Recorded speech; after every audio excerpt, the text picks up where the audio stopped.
Y esta erupción fue también fisural. Si la miramos desde el dron, veríamos como 7 agujeros en línea, más el 8 que es el derrumbado que da hacia nosotros ahora mismo.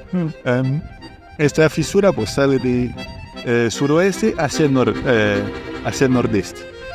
Y en este caso, eso se abrió por querer echar tanto material y no conseguirlo de una boca sola. A lo largo de esta misma fisura, segunda, tercera, cuarta. En total, 8 emitiendo llama.